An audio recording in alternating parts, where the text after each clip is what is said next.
Adultério é pecado? É. Tem perdão? Tem, mas poderá não ter. Roubar é pecado? É. Tem perdão? Tem, mas poderá não ter. Todos os dias morrem muitas pessoas perdidas.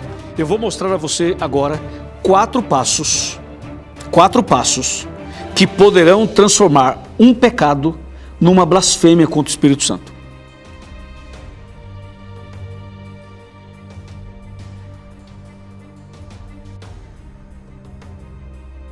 Por isso vos declaro, todo pecado e blasfêmia serão perdoados aos homens, mas a blasfêmia contra o Espírito Santo não será perdoada. 32. Se alguém proferir alguma palavra contra o Filho do Homem, ser-lhe-á isso perdoado. Mas se alguém falar contra o Espírito Santo, não lhe será isso perdoado, nem neste mundo, nem no porvir. Uau, que texto, hein? O que chama a nossa atenção nesse texto é o verso 31, que diz assim: eu vos declaro, todo pecado e blasfêmia serão perdoados aos homens. Vamos parar aqui por enquanto. A primeira parte diz, todo pecado e blasfêmia serão perdoados aos homens. Você entendeu isso? Vamos ver se você entendeu. Quantos pecados e blasfêmias serão perdoados? Responde para mim, quantos? Vamos, fala, quantos? Isso, fala mais alto. Todo.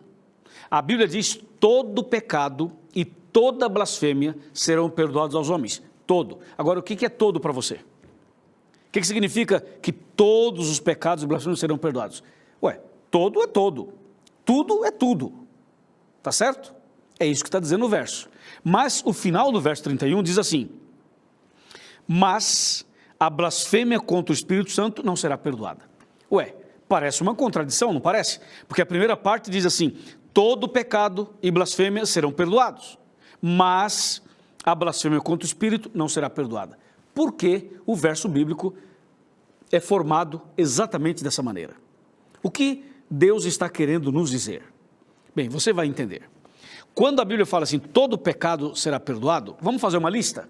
Vamos fazer. A lista que nós vamos fazer é a lista dos atos pecaminosos, ok? Das obras pecaminosas. Por exemplo, vamos conversar nós dois. Vai, adultério é pecado? Sim, é. Tem perdão? Tem. Roubar é pecado? Sim, é. Tem perdão? Também tem. Mentir é pecado? É. Tem perdão? Tem. Assassinato é pecado? Claro que é. Tem perdão? Também tem. Fazer um aborto é pecado? É. Tem perdão? Tem. E a lista, eu poderia ficar aqui o dia inteiro fazendo a lista dos atos pecaminosos. E você vai ver que o texto diz assim, todo pecado e blasfêmia serão perdoados aos homens. Quer ver uma coisa? Se alguém pegar a Bíblia e arrancar as folhas da Bíblia e fazer cigarro de maconha com a folha da Bíblia, destruir uma Bíblia inteira, isso é pecado, não é? Claro que é. Tem perdão? Tem, claro. Recentemente eu batizei um homem que fez isso. Hoje é diácono da igreja. Então, a Bíblia está 100% certa quando diz, todo pecado e blasfêmia serão perdoados aos homens. Claro que serão. Agora, por que o verso então diz assim, mas a blasfêmia contra o Espírito Santo não será perdoada? Porque esses mesmos pecados que têm perdão, poderão não ter. Ou seja, vamos voltar à nossa lista, vamos? Vamos voltar à lista. Vai, adultério é pecado? É. Tem perdão? Tem, mas poderá não ter. Roubar é pecado? É. Tem perdão? Tem, mas poderá não ter. E eu posso fazer a lista toda de novo e usar essa expressão. Todos têm perdão, mas poderá não ter. Entendeu? A questão é a seguinte, por que tem perdão, mas poderá não ter? Porque o perdão depende do arrependimento e da confissão que a pessoa faz. Exemplo, a pessoa pratica um adultério, ok? Ela se arrependeu? Muito bem. Ela confessou? Muito bem. Ela abandonou? Muito bem. Então tem perdão. Agora, a pessoa cometeu adultério. Aí ela não se arrependeu, não abandonou e continua adulterando. Então, se a pessoa não se arrepende e não abandona, não arrepende, não confessa e não abandona, esse pecado do adultério não terá perdão, entendeu? Ou seja, o pecado do adultério se transforma numa blasfêmia contra o Espírito Santo. Por isso que o adultério tem perdão, mas poderá não ter. Se a pessoa não se arrepender, não confessar, não abandonar, esse pecado não tem perdão. A pessoa não será perdoada, porque ela não se arrependeu, não confessou e não abandonou. E aí, esse pecado, ou qualquer outro, poderá se transformar na blasfêmia contra o Espírito Santo. E por que é uma blasfêmia contra o Espírito Santo? Por uma razão muito simples de entender. É que o Espírito Santo é quem nos convence do pecado. É Ele que convence você do pecado. Então, se o Espírito Santo está lutando para te convencer, lutando para te convencer, lutando e você não quer, então esse pecado é uma blasfêmia contra o Espírito Santo. Ficou claro para você? Ficou. Agora, quando é que um pecado se transforma numa blasfêmia contra o Espírito Santo e não tem perdão? Qual é o nível? Em que parte da caminhada? Quando que isso acontece?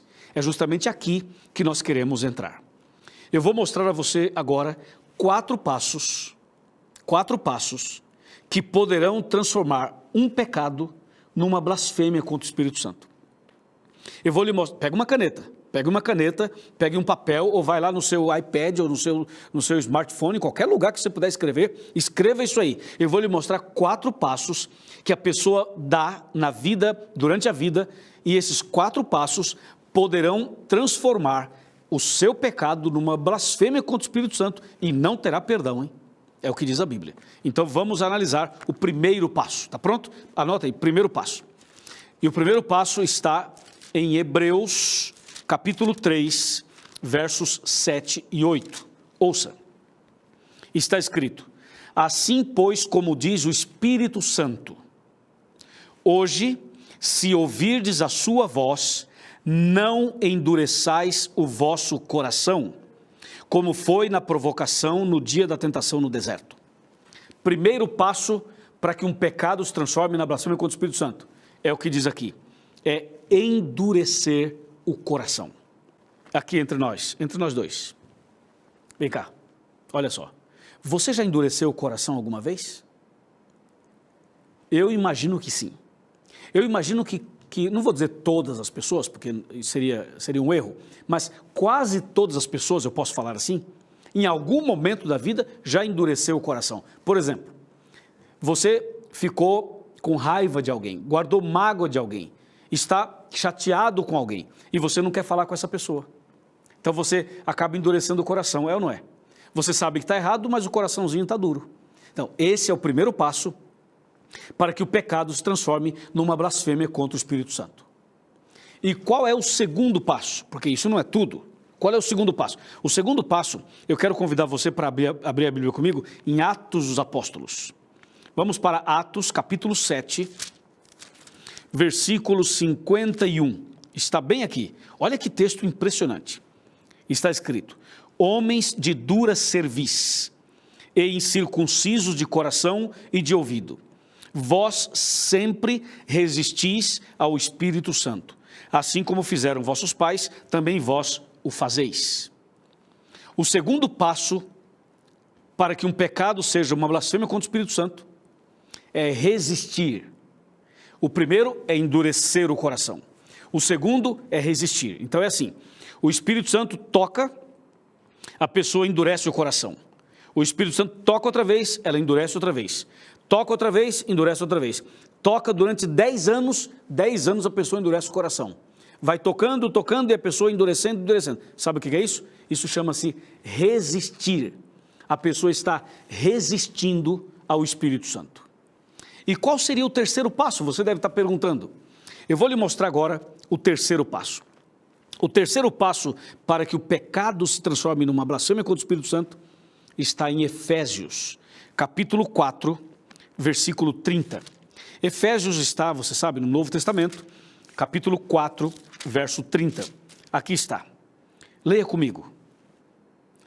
E não entristeçais o Espírito de Deus, no qual fostes selados para o dia da redenção. Esse é o terceiro passo. Como diz o verso, claramente, entristecer o Espírito. O primeiro passo, repito, é endurecer o coração. O segundo é resistir ao Espírito. O terceiro é entristecer o Espírito.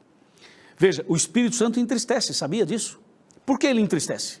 Porque justamente ele toca, a pessoa endurece. Ele toca outra vez, a pessoa endurece. Ele toca a vida inteira, a pessoa endurece. Depois a pessoa resiste, vai resistindo a vida inteira. E o Espírito Santo fica triste, porque ele gostaria de converter a pessoa, de mudar a vida da pessoa. Ele gostaria que a pessoa fosse diferente, que ela fosse feliz, abençoada, tivesse paz. Mas a pessoa vai resistindo, tanto que chega ao ponto de, como diz o texto, entristecer o Espírito Santo. Agora vamos para o quarto e último passo, ou seja, para a coisa complicar de vez. Não esquecer os passos anteriores não, né? Primeiro, a pessoa endurece. Depois a pessoa resiste. Depois o Espírito fica triste, o Espírito Santo entristece. E qual é o último passo para complicar definitivamente? Não apagueis o Espírito. Só isso. Olha que verso pequeno. Não apagueis o Espírito. Ou seja, o quarto e último passo é quando apaga o Espírito. Ou seja, não quero mais, não quero saber mais e tal, e a pessoa vai vivendo assim até o seu óbito. E quando a pessoa chega ao seu óbito, dessa maneira, então essa pessoa está perdida. Está perdida. Perdida para sempre. Entendeu? A palavra de Deus diz, não apagueis o Espírito. Porque veja, são 4 passos. Primeiro a pessoa endurece o coração. Depois ela resiste à voz do Espírito Santo. Em seguida, o Espírito Santo entristece. E por último, o Espírito é apagado. Quando a pessoa chega nesse 4º passo, ela está totalmente entregue e perdida. Claro, não dá para você olhar para uma pessoa e falar assim, essa já pecou contra o Espírito Santo. Não dá. Você não pode fazer isso. Nenhum de nós tem autorização de Deus para julgar uma pessoa. Mas os textos que eu acabei de ler são para nós um alerta. São para nós uma advertência. Para que a gente tome cuidado. A luzinha tem que acender. E você tem que tomar cuidado. Porque todos os dias... O que eu vou dizer é muito triste, mas muito triste. Eu, como pastor, falo isso com tristeza no meu coração. Todos os dias morrem muitas pessoas perdidas. Perdidas. Sabia? Então hoje, Deus está lhe chamando para você fugir da blasfêmia contra o Espírito Santo. E a maneira bíblica correta de você fugir da blasfêmia é não esconder nenhum pecado no coração. É não deixar nenhum pecado sem ser confessado. Cada dia, cada final de dia, antes de você dormir, veja, todos os dias, antes de dormir, é fundamental, é necessário, imprescindível, que você se ajoelhe e confesse para Deus os pecados daquele dia. Não deixe acumular, cada dia, porque quando você for dormir, pode ser que você não acorde mais. Pode ser que esta seja a sua última noite. E se você vai dormir sem confessar os seus pecados, e se você vier a óbito, estará perdido. Então a vida cristã é um relacionamento diário. E diariamente devemos confessar os pecados para Deus. Tudo bem? Entendeu? Sim? Vai fazer? Ok. Louvado seja Deus. Aleluia ao nome de Jesus.